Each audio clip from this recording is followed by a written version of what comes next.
জীবনে কোনো সমস্যা আসলে ভেঙে পড়বেন না। যারা আবহাওয়ার মতো বদলে যায় তাদের সাথে সম্পর্ক রাখবেন না। আসলে পৃথিবীর নিয়ম এমনই, কেউ 5 তলা বিল্ডিং এর থেকেও শান্তিতে ঘুমাতে পারে না, আবার কেউ গাছতলায় শুয়ে থেকেও শান্তিতে ঘুমাতে পারে। যে জিনিসটা আপনি হাজারো আকতি মিনতি করে সৃষ্টিকর্তার কাছে চাওয়ার পরেও সৃষ্টিকর্তা আপনাকে দেয়নি, মনে করবেন সেই জিনিসটা আপনার জন্য উপকারী ছিল না। যে তোমাকে দেখার জন্য ছুটে আসেনি, যে তোমাকে পাওয়ার জন্য পাগলামি করেনি, বুঝে নিও তোমাকে হারানোর ভয় তার মধ্যে নেই। যখন কারোর প্রতি বেশি ভালোবাসা হয়ে যায় তখন সেই ভালোবাসা সুখের চেয়ে বেশি দুঃখের কারণ হয়ে দাঁড়ায়। টাকা দিয়ে সম্মান কেনা যায় না, কথাটা সত্য, কিন্তু তারপরেও আজকাল টাকা দিয়ে সম্মান কেনা যায়। তবে এই সম্মানটা ঠিক ততদিন পর্যন্ত থাকে যতদিন পর্যন্ত আপনার টাকা থাকে। জীবনের সুখী থাকার দুটি উপায়, এক, হয়তো পরিস্থিতিকে বদলে দিতে হবে, দুই, নয়তো পরিস্থিতির সাথে নিজেকে মানিয়ে নিতে হবে।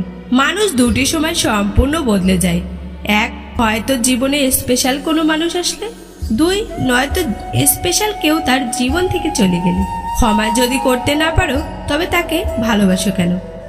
অপেক্ষা হলো শুদ্ধতম ভালোবাসার একটি চিহ্ন। সবাই ভালোবাসি বলতে পারে, কিন্তু সবাই অপেক্ষা করে সেই ভালোবাসা প্রমাণ করতে পারে না। অনুকরণ নয়, অনুসরণ নয়, নিজেকে খুঁজুন, নিজেকে জানুন, নিজের পথে চলুন। কাউকে সত্যি ভালোবাসলে খুবই বেহায়া হতে হয়, মিথ্যা কথাগুলোকেও সত্যি বলে মেনে নিতে হয়, বেশিরভাগ রাত না ঘুমিয়ে কাটাতে হয়, নিজের ইচ্ছাগুলোর বিসর্জন দিতে হয়। কিছু মানুষ কখনোই জানতে পারবে না যে হারিয়ে ফেলার পরেও তাদের আমরা কতটা ভালোবাসি। অবহেলা বোঝানোর জন্য ভাষার প্রয়োজন হয় না, ব্যবহারই যথেষ্ট। বছরের পর বছর একটা সংসারে বউ হয়ে থাকার পর অনেক নারী বলতে পারে না যে এই সংসারটা আমার।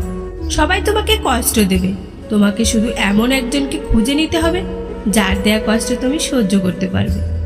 বেঈমানদের কখনো অনুশোচনা হয় না, আর বহুরূপীদের জীবনে ভালোবাসার মানুষের কখনো অভাব থাকে না। শব্দের শক্তিকে কখনো কম ভেবো না। ছোট্ট একটি হ্যাঁ এবং ছোট্ট একটি না অনেকের জীবন বদলে দিতে পারে।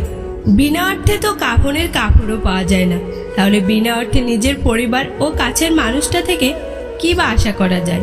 সূচনায় ঠকে যাওয়াটা সহজেই মেনে নেওয়া যায়, উপসংহারে এসে ঠকে যাওয়াটা ভীষণ যন্ত্রণায় পরিণত হয়। কাউকে এতটাই ভালোবাসো যেন বিচ্ছেদের 1 যুগ পরেও সে বলে তোমার মতো করে আমাকে আর কেউ ভালোবাসেনি। কাউকে পছন্দ হলে তাকে প্রেমের প্রস্তাব না দিয়ে বিয়ের প্রস্তাব দিয়ে বিয়ে করে, তাতে সম্পর্ক হবে হালাল।